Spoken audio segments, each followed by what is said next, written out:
Joey, hey man, Hey, how are you, Ross? I'm really good. How are you?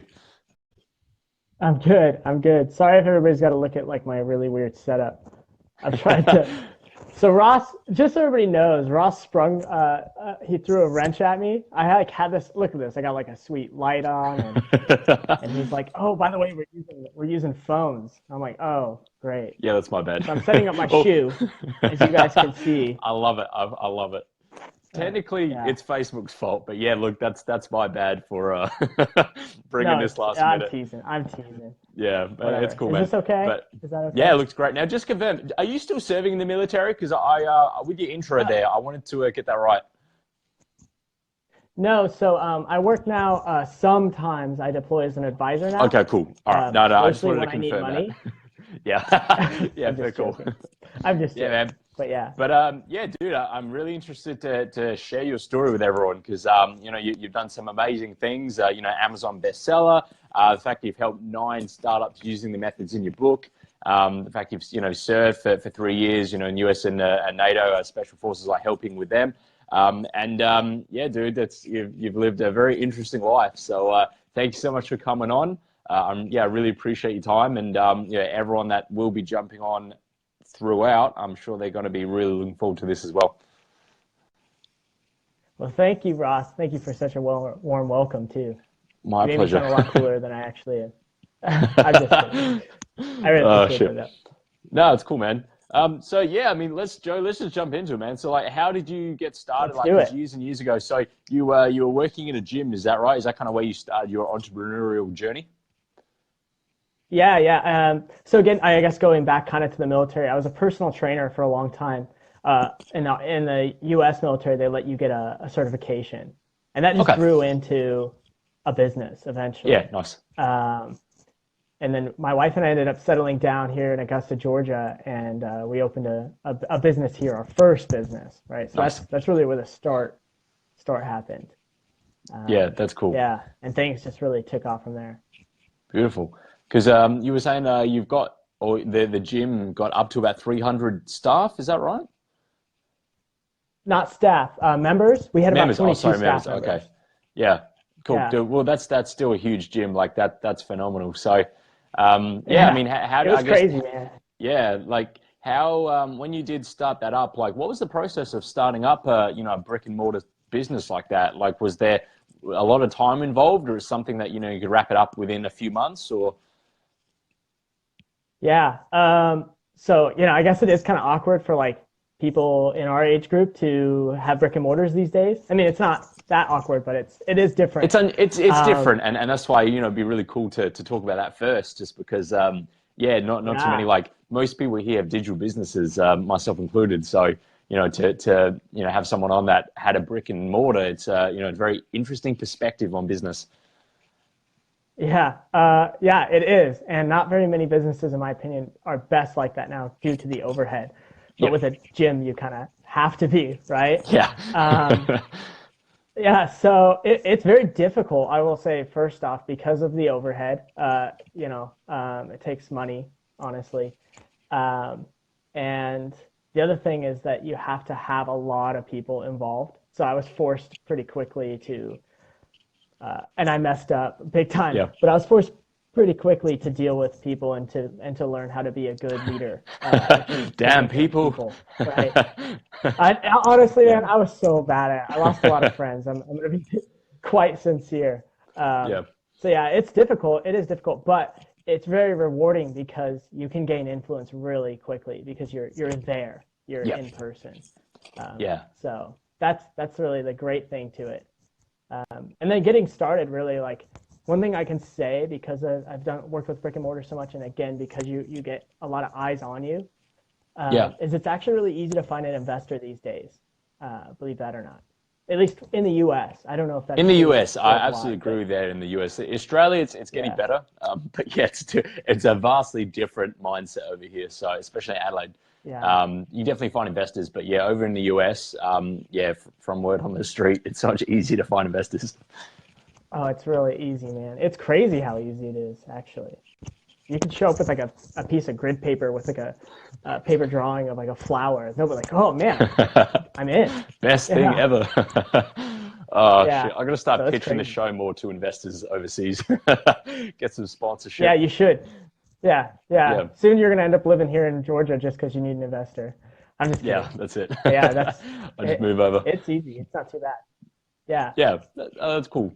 Yeah, but that's really interesting though. Like to have a gym, and you were saying, it was very difficult initially, but I mean, it's a learning curve. Like it's something that it's Mhm. completely expected that we're going to stumble along the way, and sometimes we do not necessarily mean to burn bridges, but it just happens, and it's just something we learn from and we grow from as well. So, as long as we can learn from it, and then when we move forward, in our next experience or our next venture or endeavor, then it's not a big deal because at least we know what not to do next time.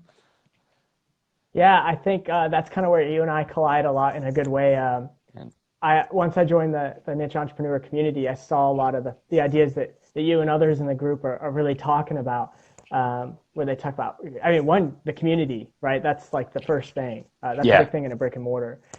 They say community is king. So that's like the first thing. And the niche entrepreneur community is so good at that. yeah, And then thanks. also like how to deal with clients and customers, and then marketing is such a big deal, aka getting products into the hands of the clients that want them. And I see Yeah, that talked a lot. You talked about that a lot, and that yeah, really was what aced it for us. So I just wanted to nice. point that out. That's like, once I saw you talking about that, I was like, this guy knows his stuff big time. Yeah. So Well, I mean, for me, it was such a short learning curve in that, like, I have always been like a solopreneur as such, whatever you want to label that, as just always having a 9 to 5 and then just side hustles. I never had any support systems, never mhm. really had any, not necessarily sense of community, but I just didn't have that option available. And then as soon as I hit the digital space and started working online, I was like, shit, like, it's actually really easy to like network. Yeah, And from there, yeah. like, yeah, it's great. Like, and just, yeah, the community absolutely is key. Like, that's been so helpful in not only, helping me grow, but then people reach out to me and they're like, oh, hey, do you know someone that's in this industry? I need hands. And I'm like, yeah, cool, no worries. And I'll just send them like in a group chat or whatever. And they're like, oh, thanks so much. And it's great. Like, it feels good to help others like that. But then in essence, it helps you grow as well. Because like, oh, Ross is awesome. He helped with this or that. And it's like, I still got it. Oh yeah.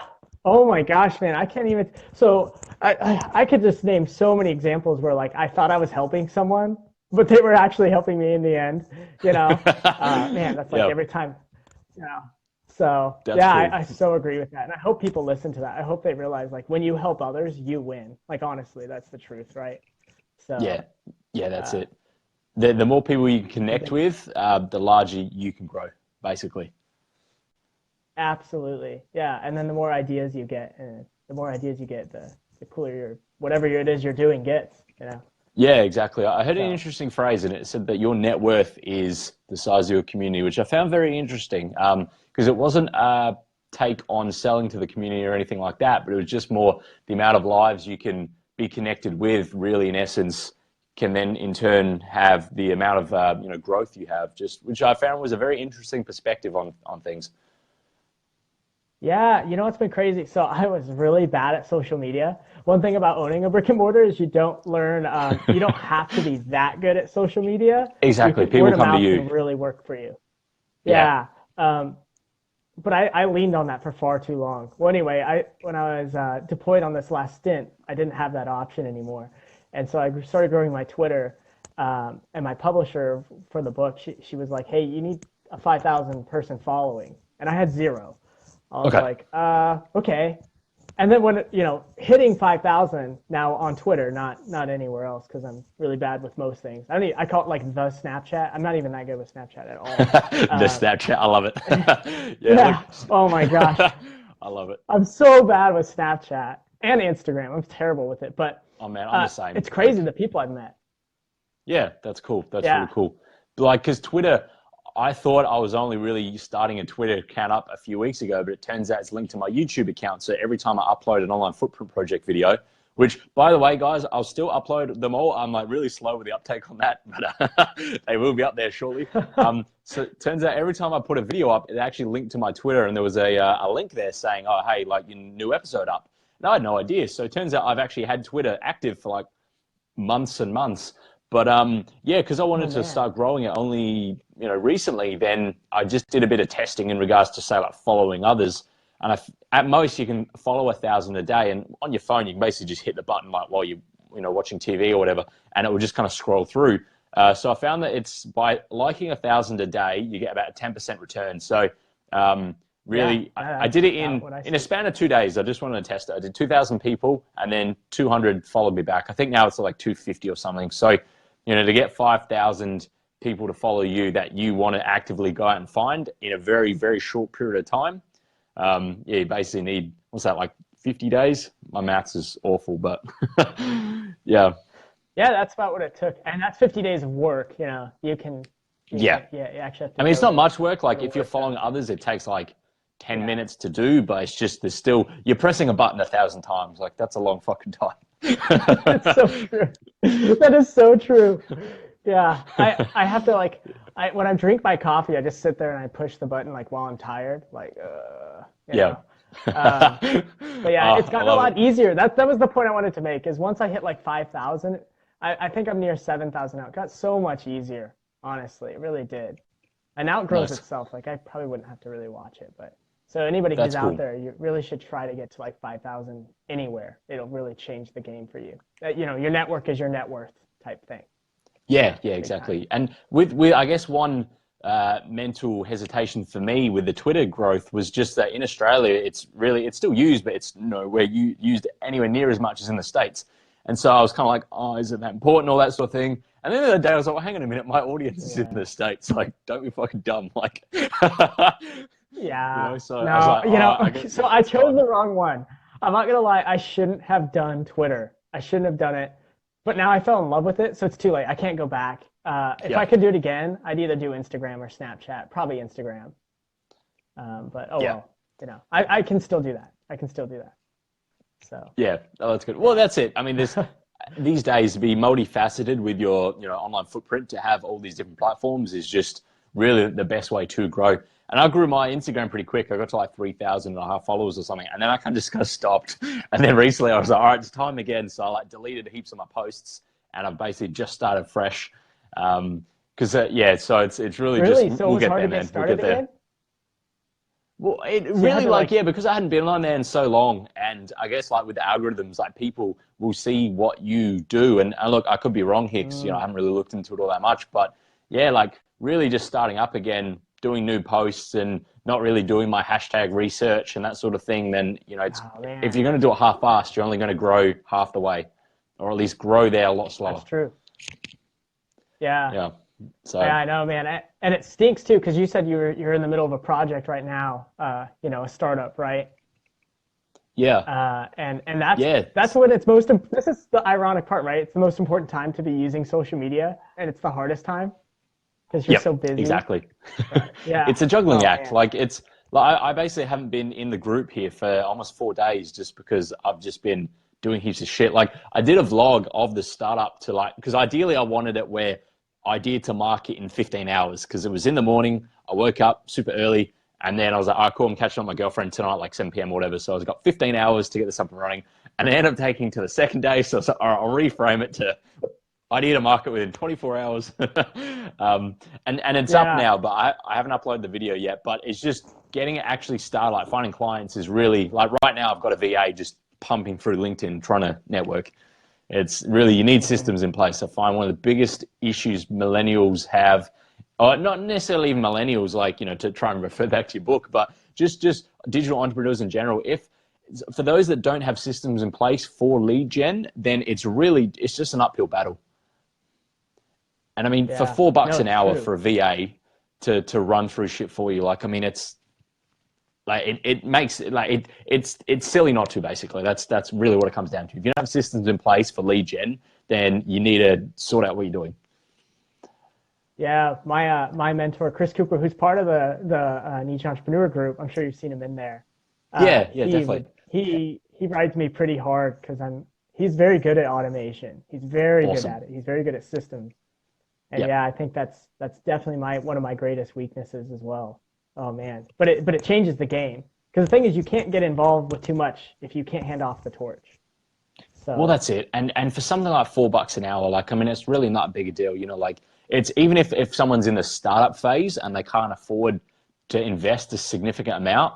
I mean, 5 hours is $20. Like that yesterday, I basically doubled my workload because I had someone doing the lead gen for me whilst I was working doing other stuff. So it really, and then, once clients come through, reinvesting that to then in essence just increase that even further, so then I have 2 people doing it, 3 people, that sort of thing.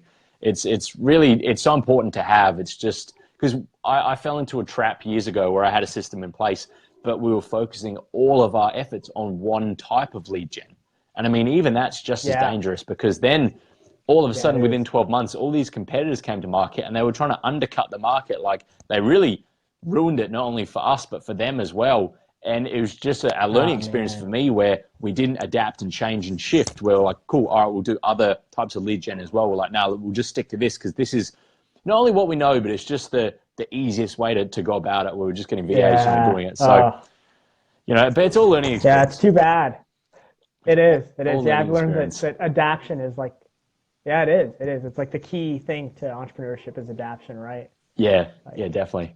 So yeah, I mean, Joey, I've, let's I've, hear about, like, I'd love to hear about with your time in the military. Like, that would be really interesting. Just, I guess, the shift from having a brick and mortar to then were you serving during your gym ownership as well, or was that like afterwards? so it was immediately afterwards. Cool.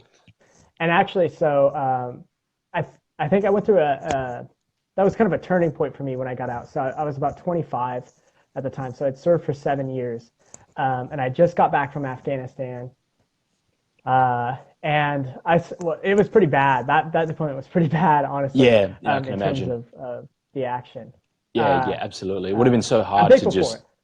yeah, yeah, absolutely, man. Yeah. And that kind of put me in a position where I was thinking about those guys that kind of got lost, honestly. And Yeah, I was like, man, there's got to be a way to better serve that sacrifice, right? Such a wonderful gift that they've given. And yeah, absolutely. my wife, yeah, absolutely. My wife, who is an avid CrossFitter, was like, man, we got to start making more money. I'm coaching for free. And I was like, well, I've got this money in the bank from this deployment. And, if you can deploy, you can start a business. I'm sure of it. And they are definitely different. They're definitely Yeah, different. And it's a different skill set. But yeah, it's a mentality thing. And yeah. yeah, so that's where it started. So I was working with Special Forces at the time as a support element. I don't want to take too much credit for that, but and they move Hey, man, fast. you've still So done amazingly. So, like, credit where credit's due. yeah, yeah, I try my hardest. But yeah, those guys, they taught me a lot. They take action so fast. Like they're like, hey, here's the objective. They go like that second, and they're so Yeah, great at it. And none of them, So I wanted to bring nice. that to the business world. So and that was kind of my major influence and major inspiration to start. And then the story Yeah, goes really that's weird. awesome. It gets really strange. After about a year and a half, I was failing in business, like terrible. Oh Yep. man, I was not doing well. I think I was losing at least $800 a month plus the like a $40,000 initial investment. So it's a lot of money. Okay. Hey, man, we've all been there. Um, Like, we have all been there. oh gosh, right? Oh, Yeah, this is the best part of my life, though. I think I hadn't read a book since I was 18, so I'm like 26 at this point. I Haven't love read a book. it. Like, Yep.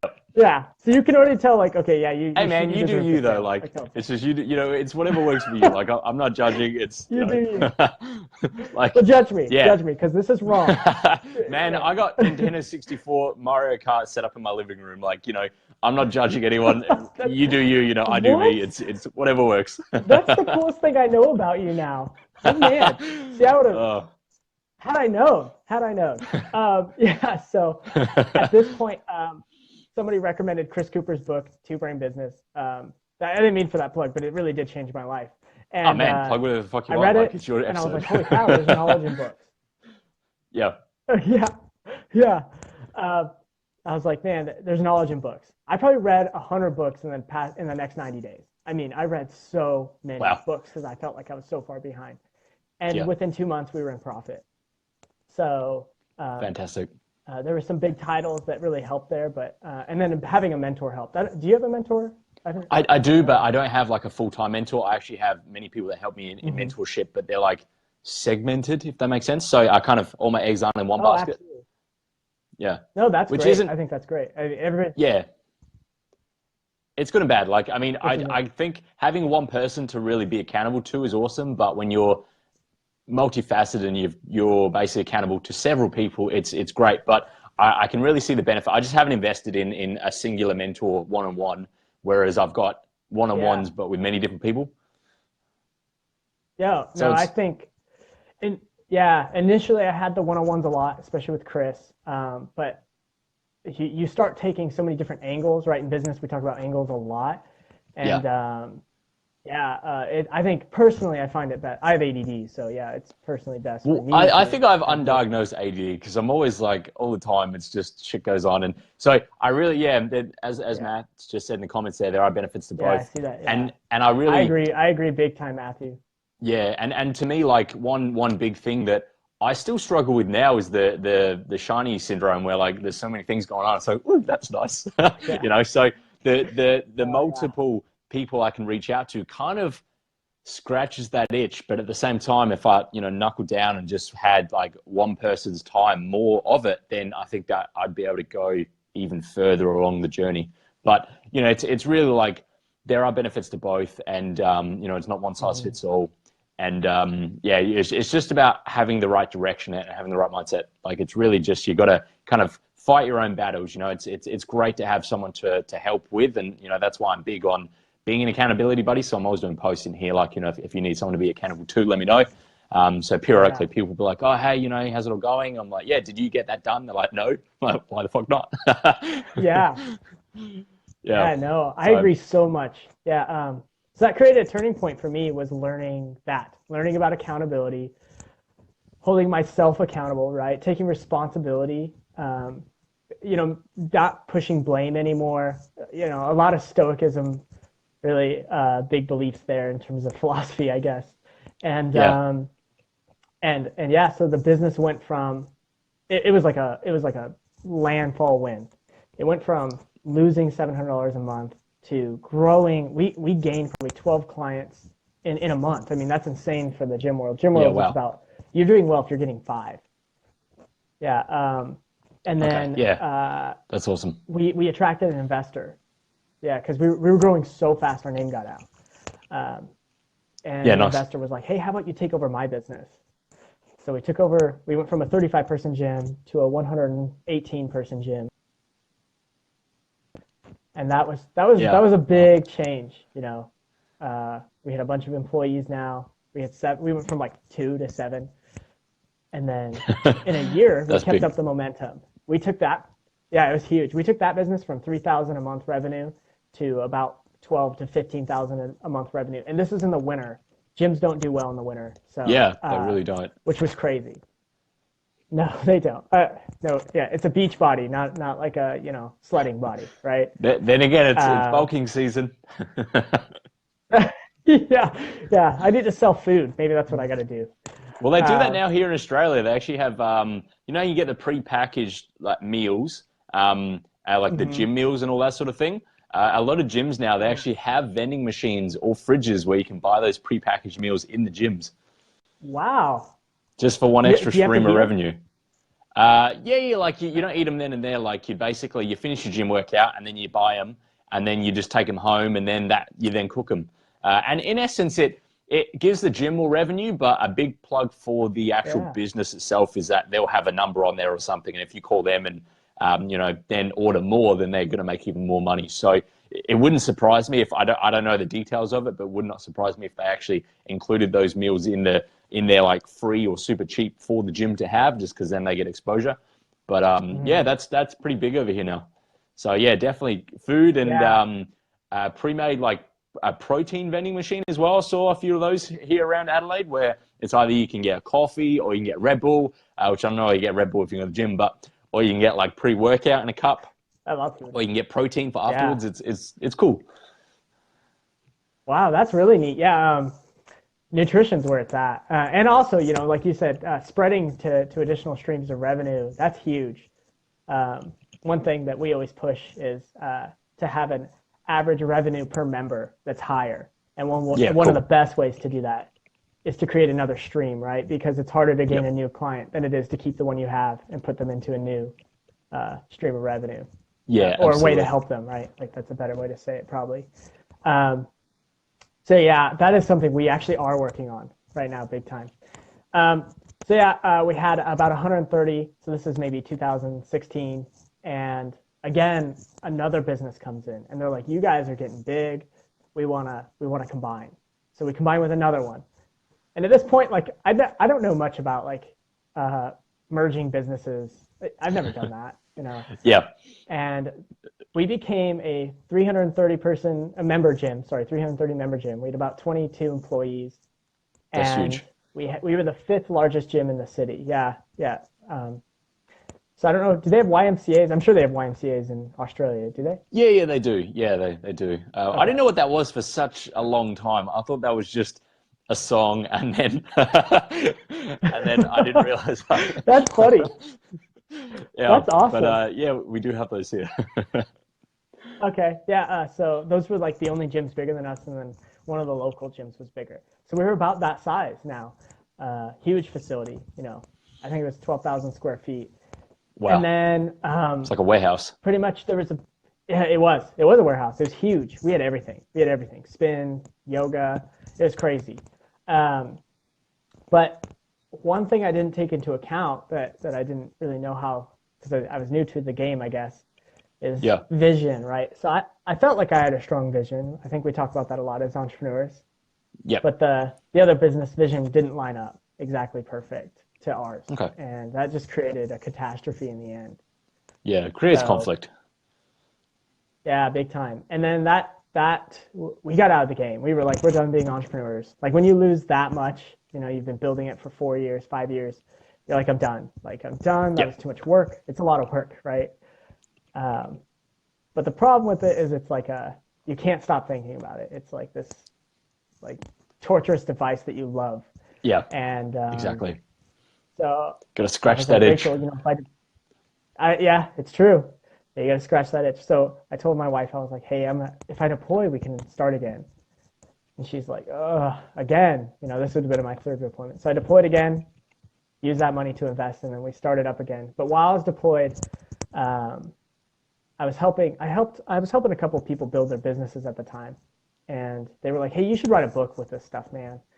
So I was like, okay. So I wrote it down and ended up working with a publishing team. And then somehow, it's crazy. I guess now I have a book, you know, like, it actually is quick. So one thing that's great about talking to the niche entrepreneur community is there's probably a lot of future authors in here. And so, I honestly, writing a book's on my list. It's just, I don't know where the fuck I'm going to find the time.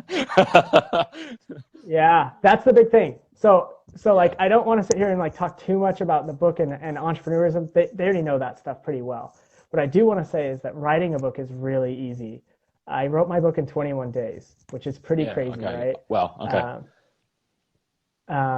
And what I did is I wrote 750 words a day, every one of those days for 21 days. And then boom. Oh, okay then. And then the editing process did take 6 months though, you know, but yeah, that's how fast you can have a manuscript.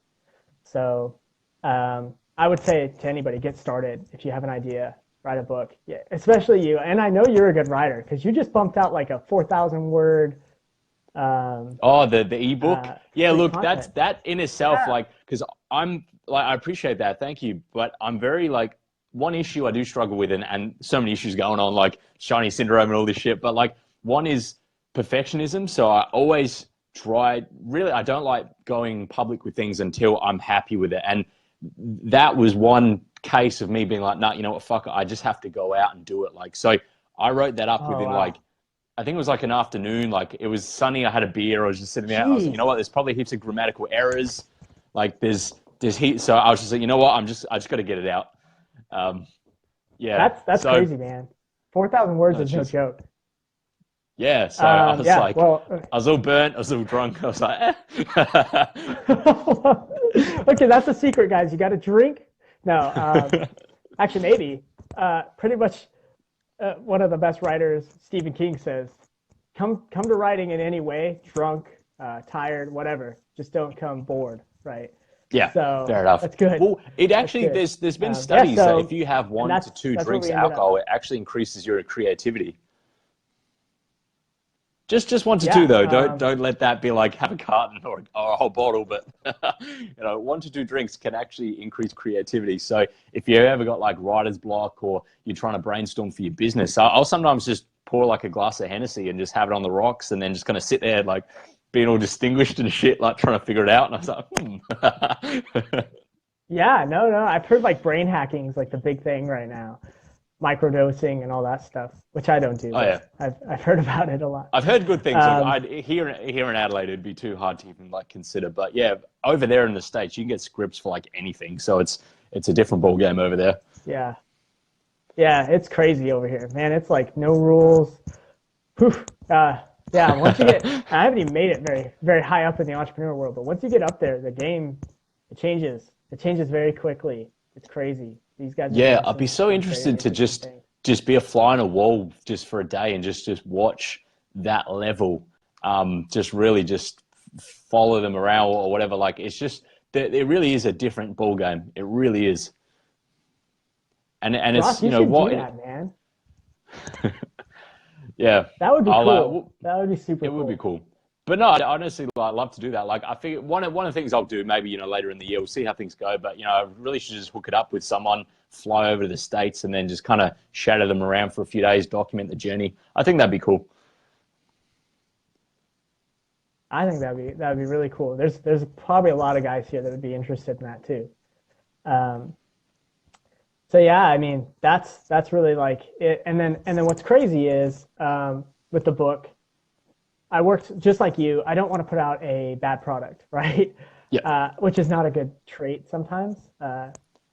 And I ended up writing Yeah. this book, and it was an Amazon bestseller in four categories, which is pretty crazy. And it's still That's maintaining awesome. up there in like the number 30 levels on Kindle, which is pretty nuts.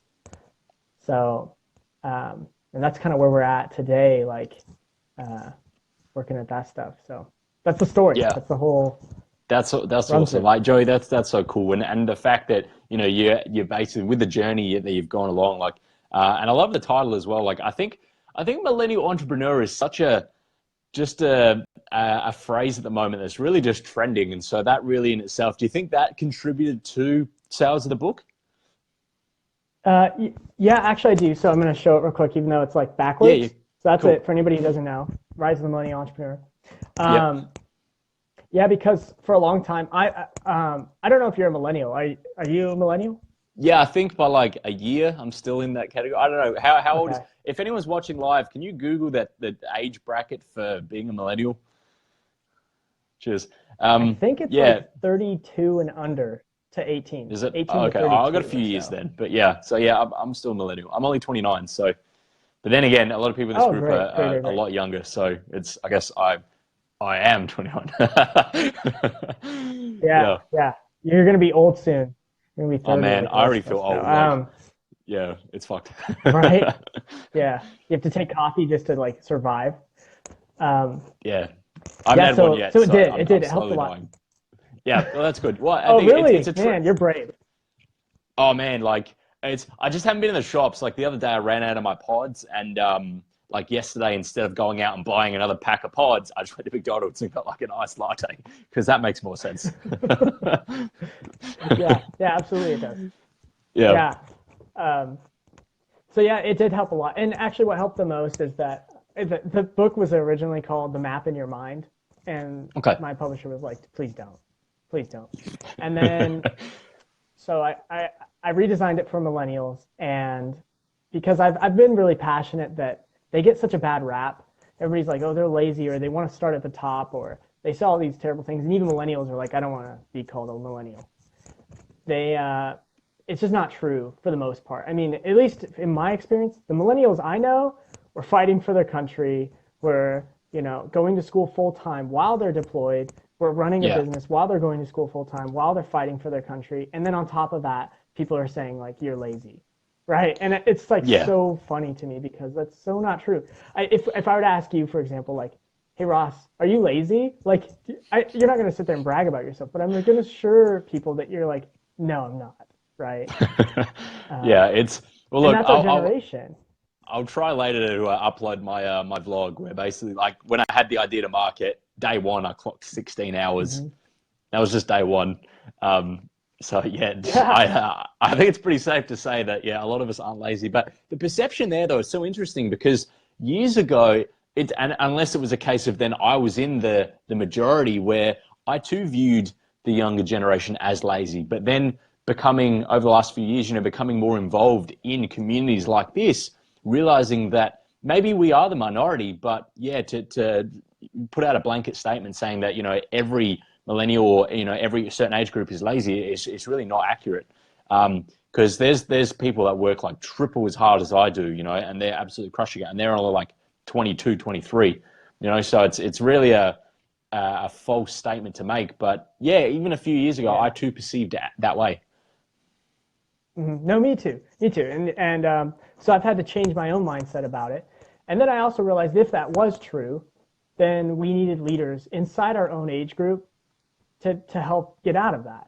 So whether it's true or not is kind of irrelevant, and it doesn't matter because in like 5 to 15 years, we will be taking control of all industry. That's not really debatable. So it's either you can sit there and make fun of us, but we have to, become what it is to take over the world in a responsible manner. And then the other thing is that we have an interesting challenge set as millennials, I believe. You have the internet, which is crazy. That's like insane. And we have to master that. We have weapons in the world that can just completely destroy it.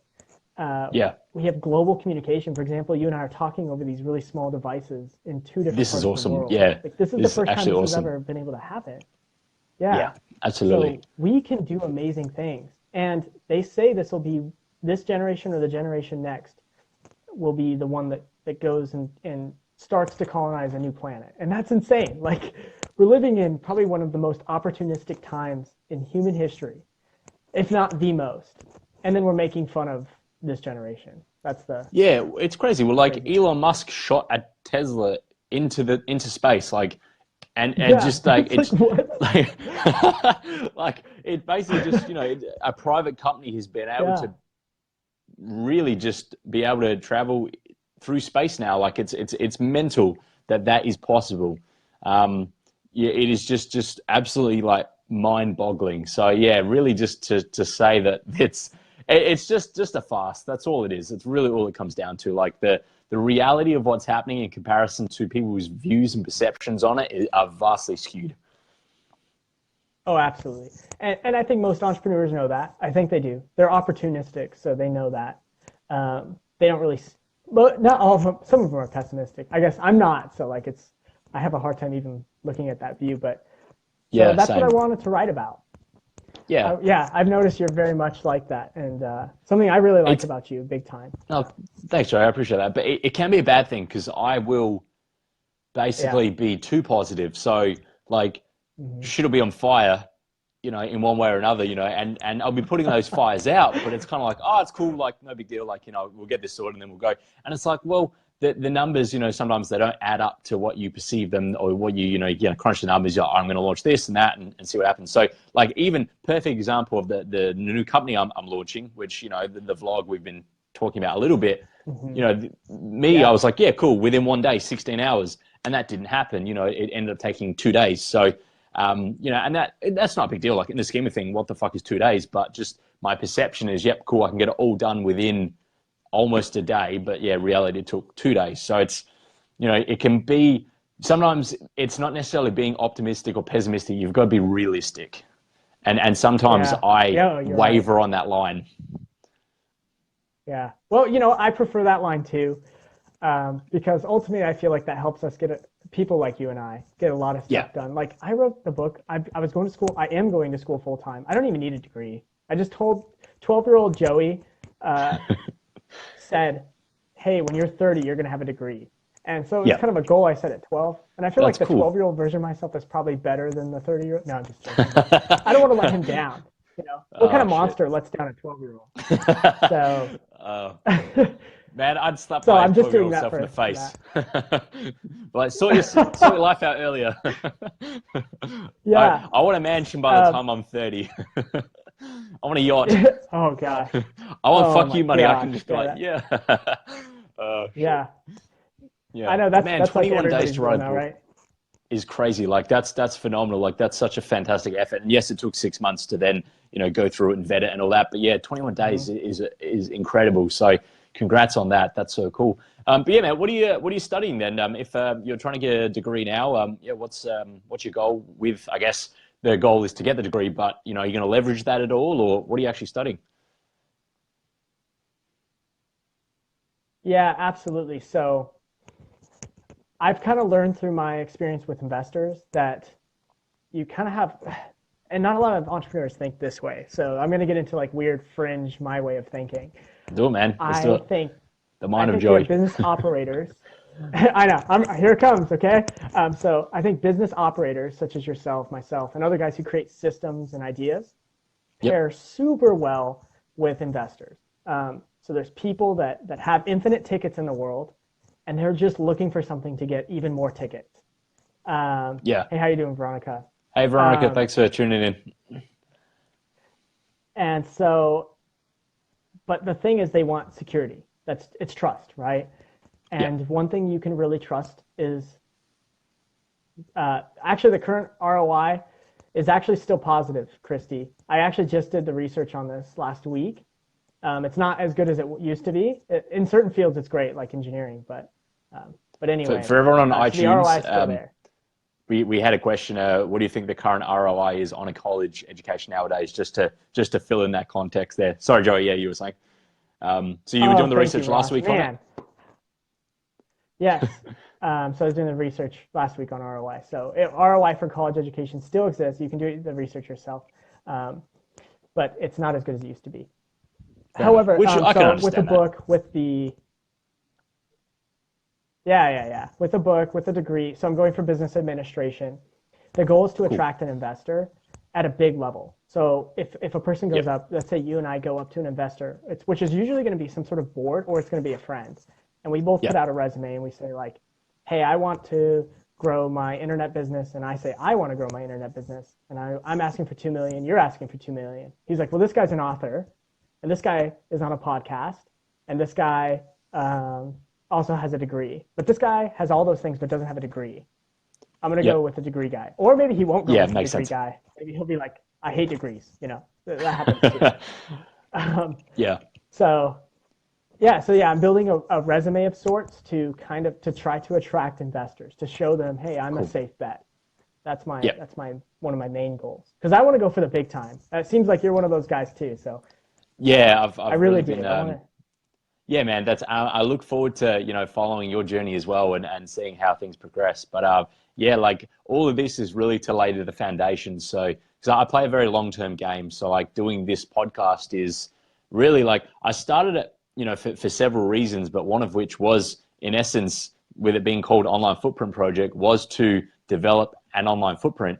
So that way in essence, it's like adding it to my resume where I now, over time I've got that foundation where it's something that people can learn about me, and it's like, oh, cool, this is someone trusted, they've been doing this a while, and so it's just all these little things you can do. But yeah, college degrees, absolutely, I completely could see that point of view where investors would feel more comfortable or safe with going with the person that's actually invested 3 years and stuck to the study. Absolutely. Yeah. Now, I would like to communicate to the listener, I'm not an advocate of getting degrees. Like, I know that's counter to what I'm doing. I would say, for me, I would say follow your passion. If your passion's to get a degree, get that. If it's to start a business, do that. It just so Yeah. happens I have extra time.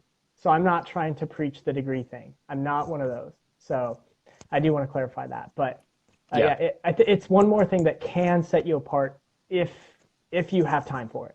There's other ways to do that. A podcast is probably even a better way, in my opinion. Well, it's helped, Yeah, I and definitely Christy's agree. just said, thanks for sharing. Still paying off master's loan, crying every month to toss the money I could have used for a direct return. It's interesting what you have to say. Not sure an investor would care. Yeah, well, that's the thing. It's about we all go down different paths, and And Christy, you never know, like with that master's, like you may in the end realize that, you know, for an opportunity may arise. We don't know until it happens. Like, you know, even just mentioning, you know, with the podcast here, through this, someone has asked me to be a co-host with them on a digital radio show. So that was something that never would have happened if I didn't have the podcast. So, you know, to really close the door before we've even got there is, you know, it's something that it's great to really just have that, I guess, that optimistic mindset that something could come from it. So yes, now it may be a bit of a hindrance, you know, paying off the loan, but over time, I mean, that might help you get an investor. It might help you if you're looking for something else. It might say, you know, that will help you, or maybe it's just the applicable knowledge you can utilize. Who knows? But like the digital radio show, we put up our episode 1 last week, and we've already had 20,000 downloads. So, and that's episode 1. That's crazy. I mean, great job. I love it, by the Thanks. way. I love the episode. It's yeah. really great. Yeah, Christy. So I would say when we get certifications and when we make ourselves a little bit bigger, we're able to ask better questions. And for example, you could ask yourself, like, now that I have this degree, like ignore the loans and the negativity surrounding it, but say, now that I have this degree, what can I do with it to pay off that loan? And when you start to answer those type of questions is when you really start to see the benefit of doing what you've done. So I think what you've done has set you apart. I don't see it as a loss at all. It's a huge windfall. You just need to learn how to adapt it into whatever your larger game plan is. Yeah, so, I agree. I think that's a great way of looking at it. Yeah. And Veronica here says, yeah, so good for visibility. Yeah, absolutely. Absolutely. Because, I mean, even... So I think... Oh, sorry, man. Yeah, I mean, even sorry. back as an employer, you know, when, you know, running the medical practice prior to this, I would put people in 2 piles. When people are looking for work, it would be, all right, those that have a degree and those that don't. And that's just a reality. And it's, you know, it was my process, and it was purely because I asked those higher than me that have progressed further than me, like the CEO and the general manager, and, you know, they're running multi-million-dollar companies. And I'm like, well, you know, what do you recommend? And they're like, well, this is what we recommend. And from there, I was like, cool, well, you obviously know how to get to where you want to be, so I'm going to follow suit in that. And so, yeah, I did the same, where degrees and not degrees, and that's basically just it. And I may have missed out on some fantastic opportunities, but when you get 1,000 applicants, it's like, well, yeah, you're going to have to filter some. Yeah. Unfortunately, you put people. Well, you have to. You have to sort people somehow. You know. Yeah. And that's how you do it, right? But one thing I talk about in my book that I think really touches on this is X versus Y growth. And you know, you have like your latitude, X growth. You know, think of the road, and that's where you do what Ross and I seem to be very good at, where we start new ventures very quickly, and we write a book, and then we start a business, and then we like grow a Twitter, and that's the X growth. But then there's Y growth, and that's how long can you stay in that venture and watch it grow. And this really could be said, don't put all your eggs in one basket, right? So when you have X growth, such as a master's degree, your eggs aren't all in one basket, because at any time, and I promise you this can happen, so I'm sorry if this hurts anybody's feelings, but you could lose everything. It's happened to me.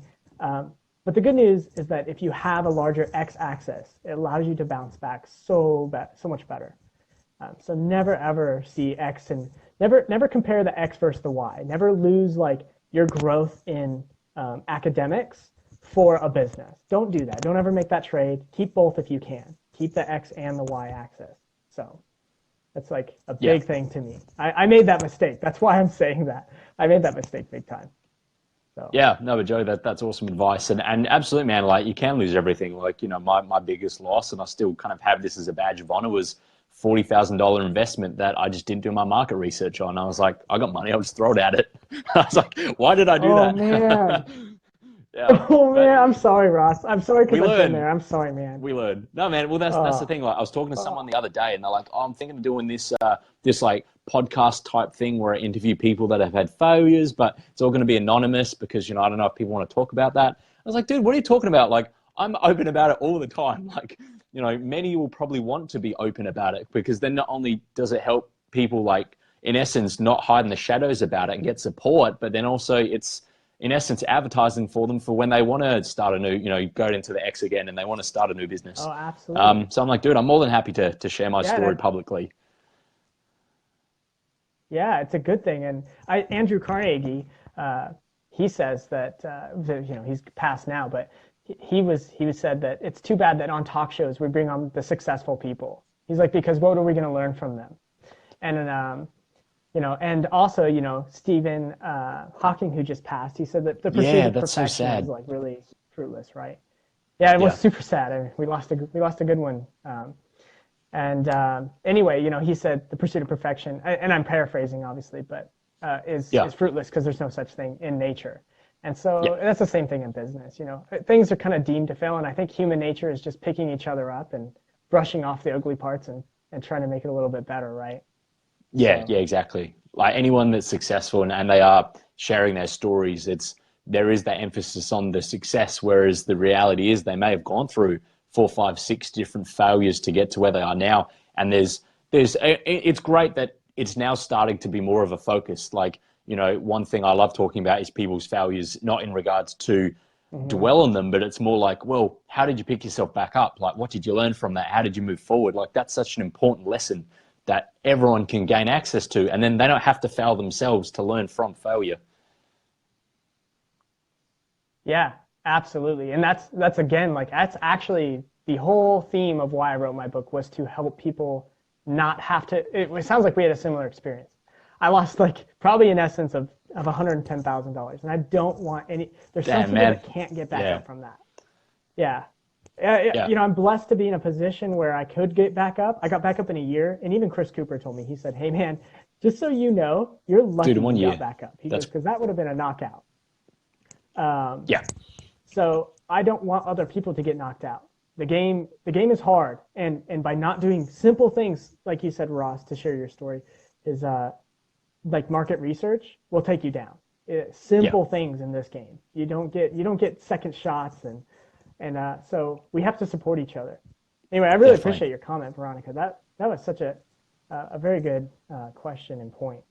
So I do appreciate that. Absolutely. And it's interesting, like, depending on the environment you're in as well can make such a difference, because, for instance, like using bankruptcy as an example, I was talking with a friend about this the other day, and in the States, it's really just perceived, from the perception I get of it anyway. And as I said, being from an outside perspective, being in Australia, it's kind of just like, oh, well, you tried, you failed, but, you're trying to pick things back up again. Like, good for you.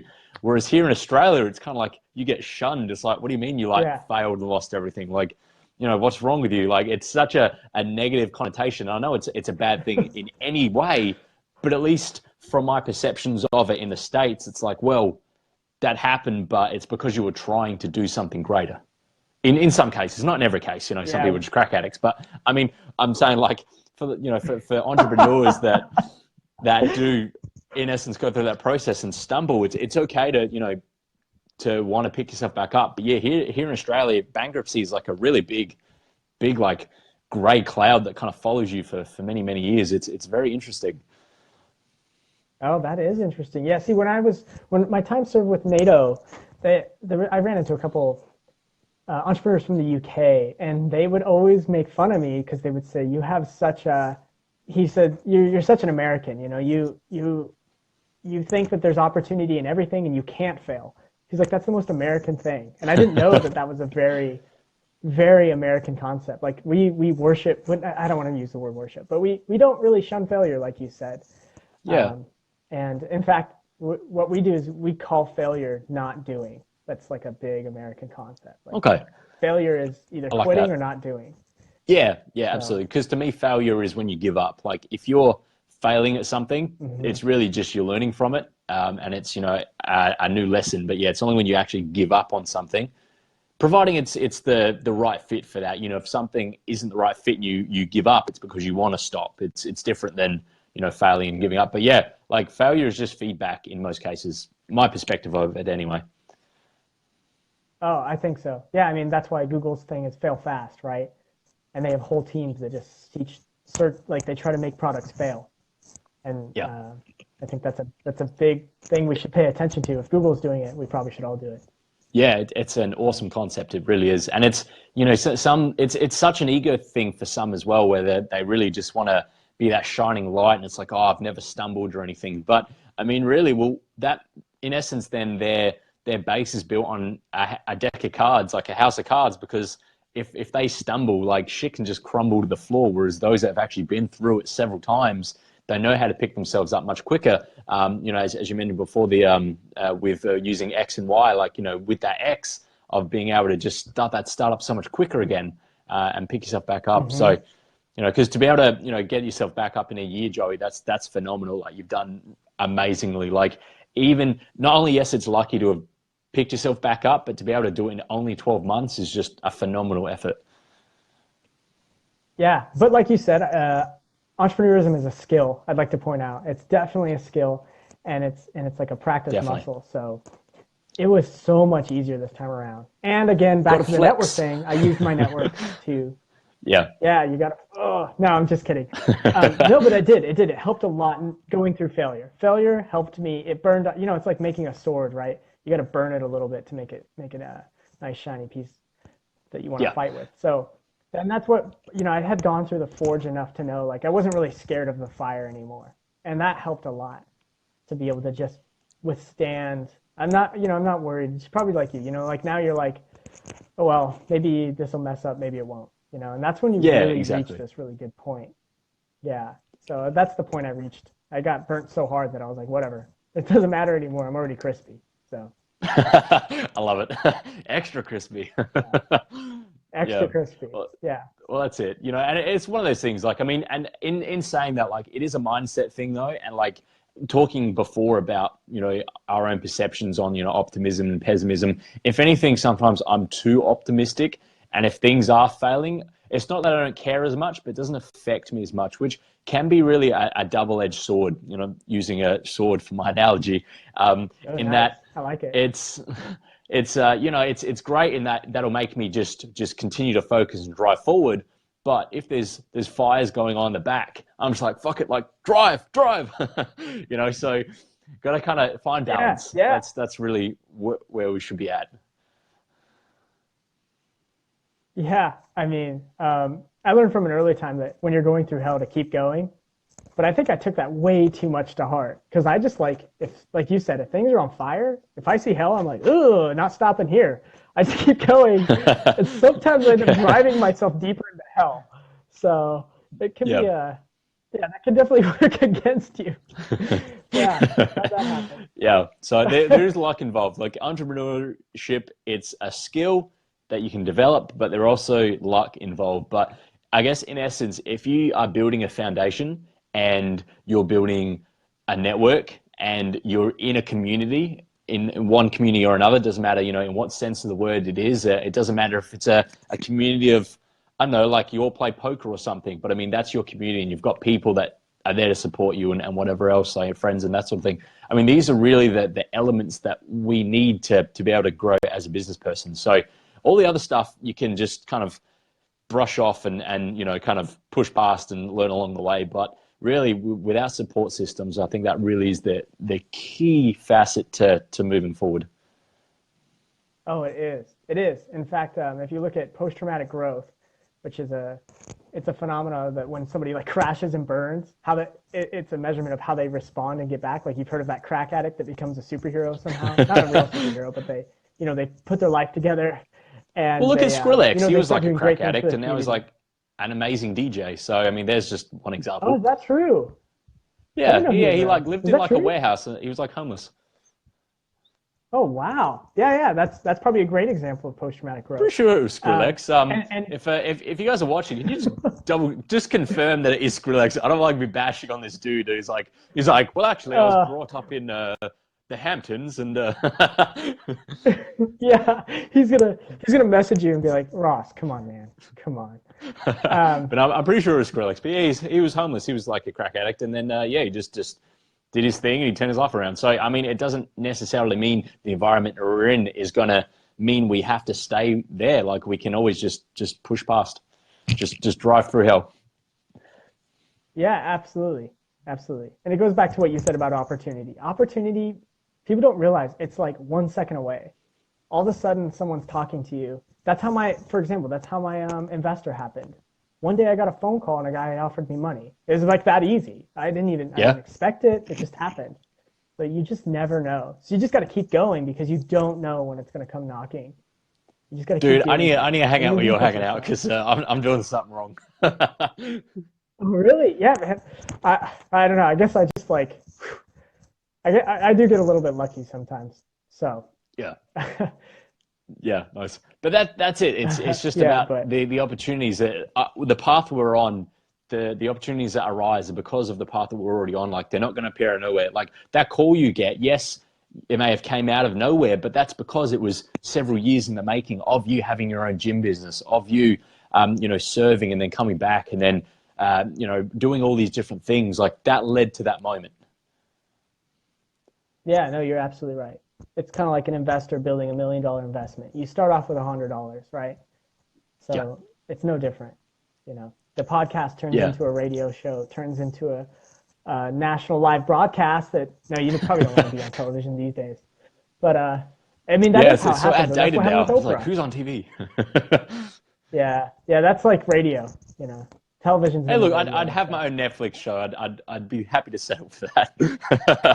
I would love that. I think he'd be a great Netflix host. That'd be so fun. Thanks, man.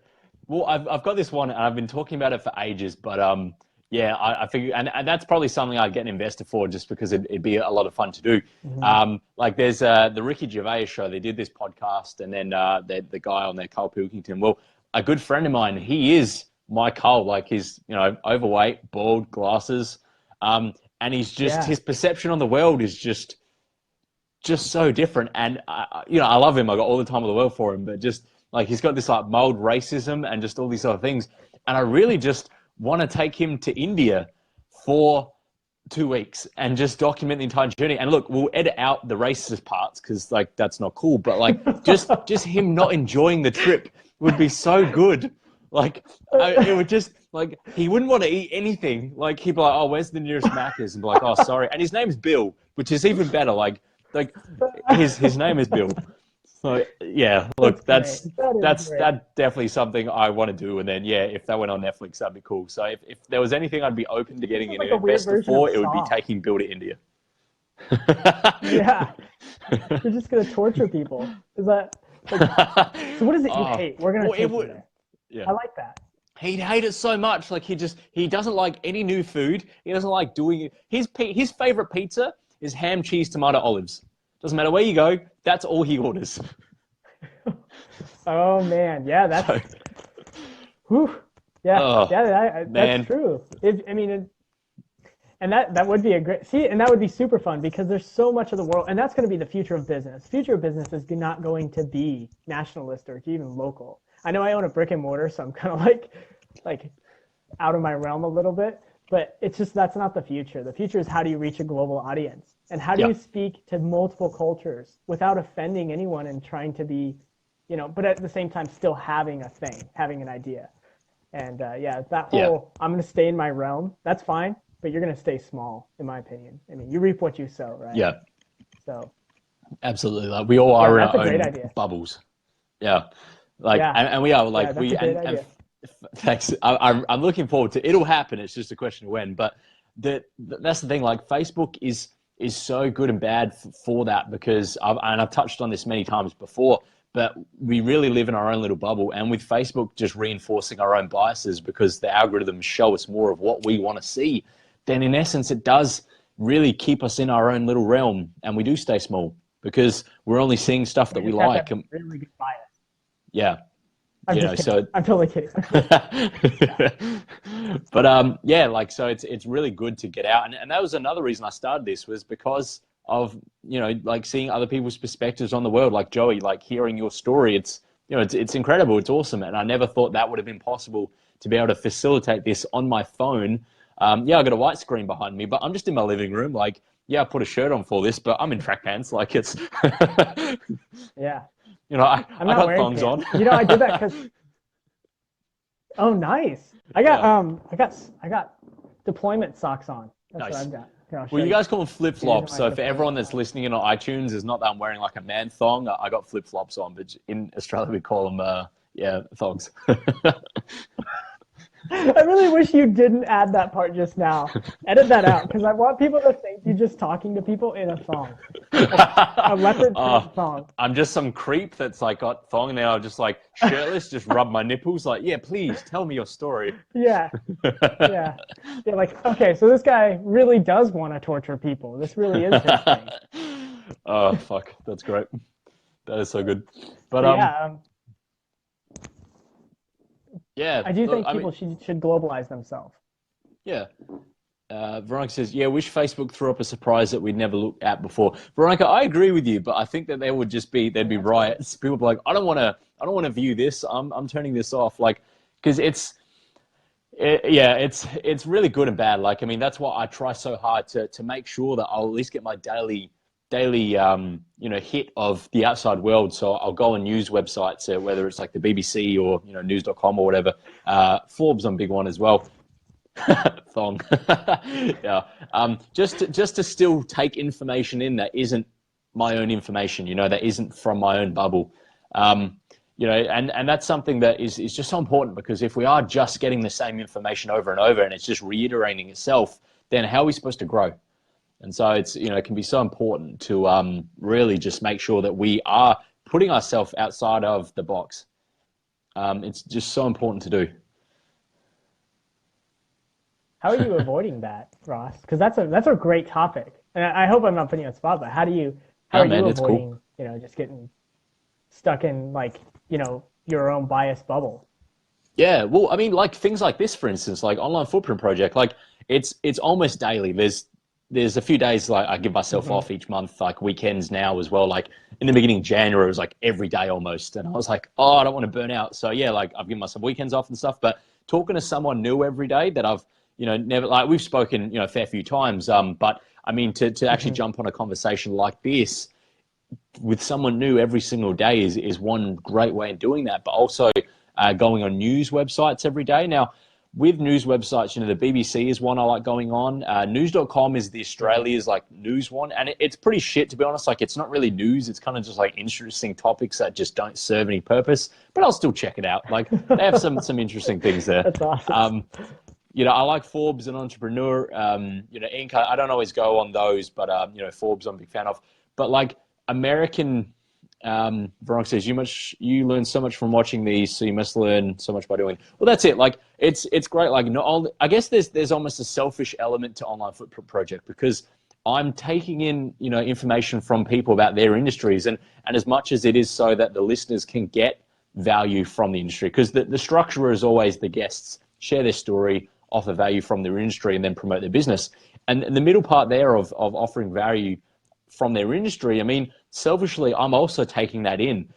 Even though if it's an industry that I'm not in, it's not going to serve me any purpose. It's still, information that I'm getting to then broaden my horizons. So, yeah, definitely, Joey. Like, it certainly doesn't put me on the spot. Like, I love the kind of the off the cuff questions and just the random shit. Like, that's the fun part. That's why I never have questions set. Me too.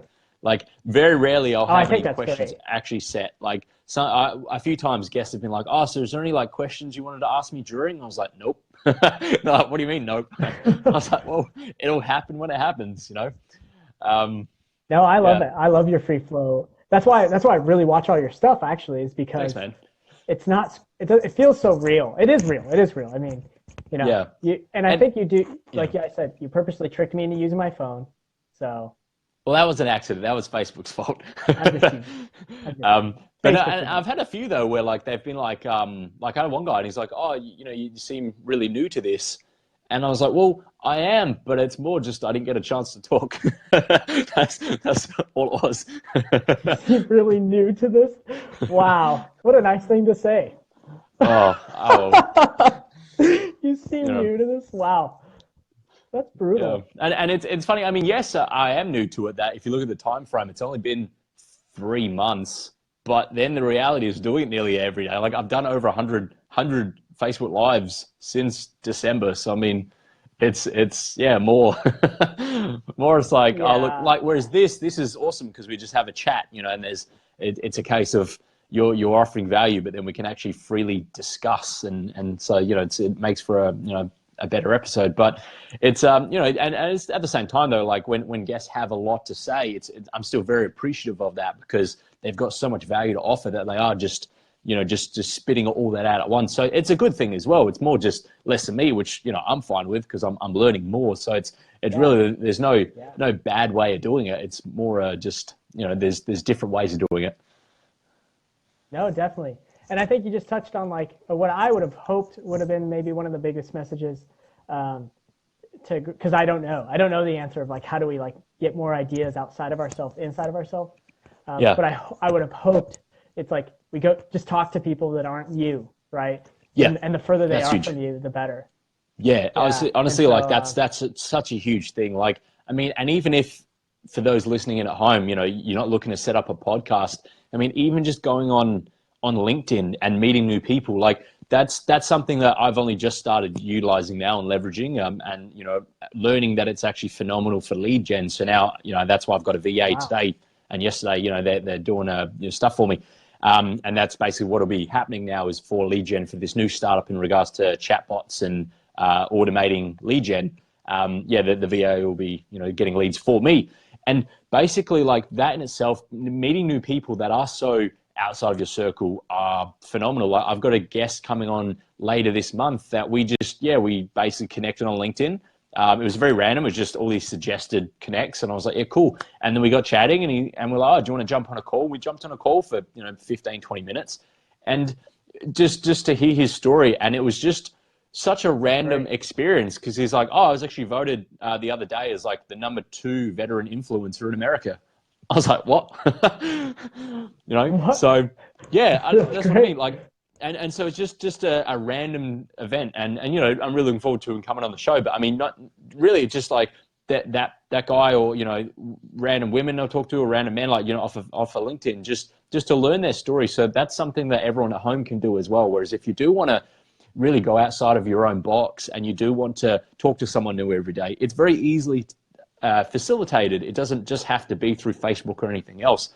You can, I mean, if you're on Twitter and you're like, hey, do you want to get a call? Like, some may perceive that as a bit creepy or whatever, but if you respect the platform you're on, then it's okay. Like Facebook, for business.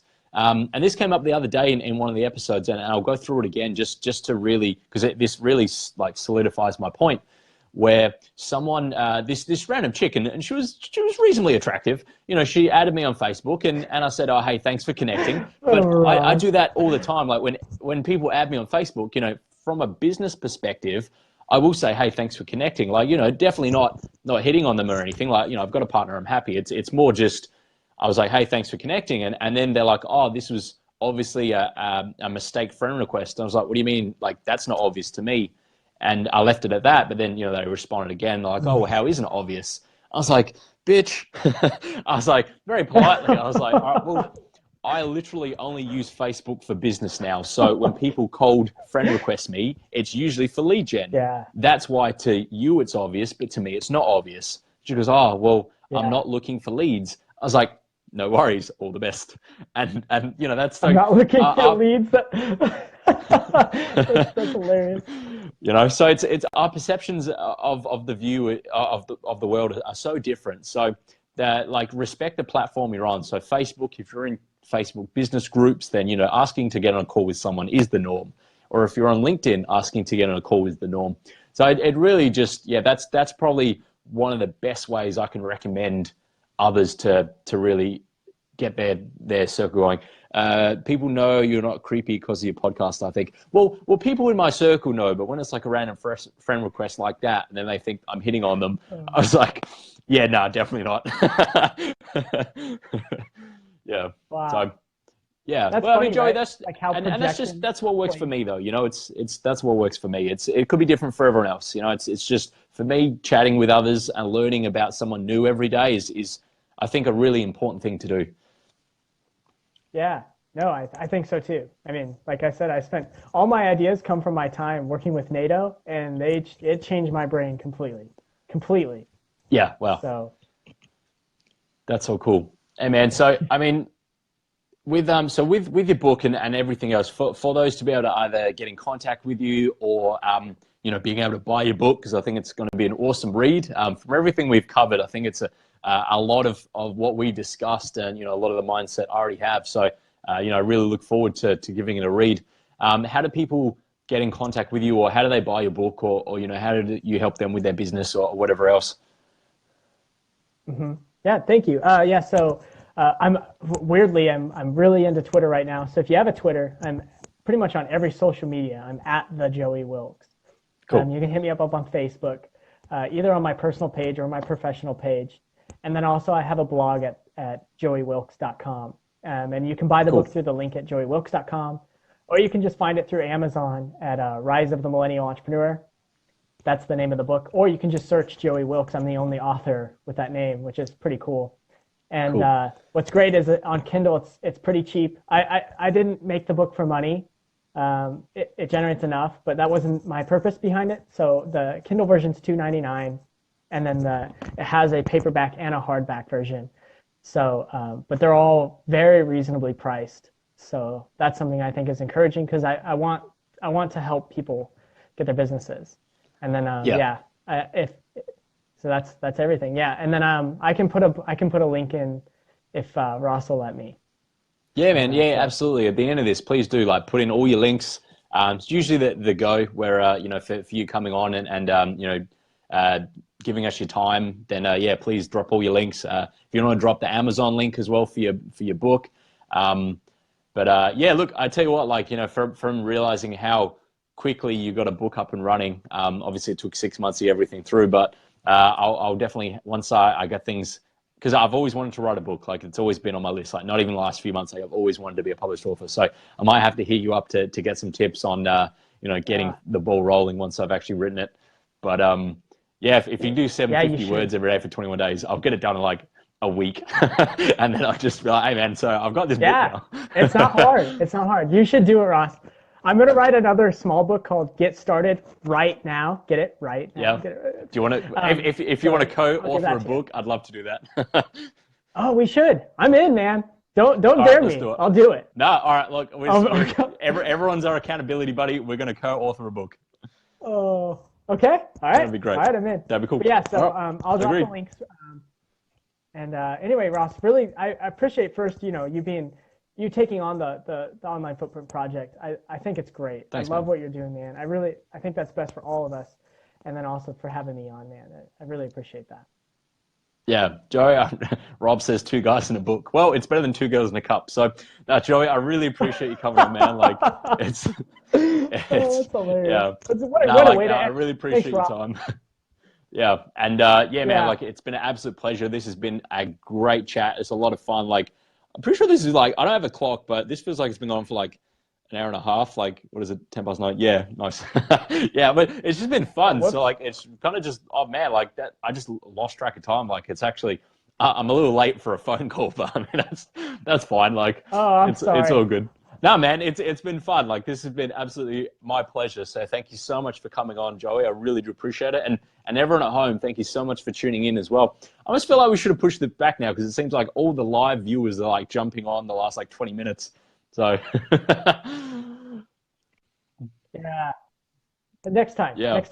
Next time, exactly. Thank you everyone for tuning in. We made together. Exactly. All right, man. Look, we'll in a few weeks, I'll hit you up and we'll brainstorm some ideas. I'll get this company up and running. It's up now, but I still need to upload the vlog, the journey of it. I tried to make it condensed, but it still goes for 20 minutes. But that's only part 1. So yeah. But yeah, man. Thank you so much for coming on. It's been an absolute pleasure. And we'll chat soon, because we'll definitely we're accountable now, so we got to do this. We're publicly forced. That's true. Thank Which you is so much. why it's important to have accountability, buddy. Yeah, man. All right, we'll chat soon, Joey. Thanks, man. And also dangerous. All right, bye. Exactly. See ya.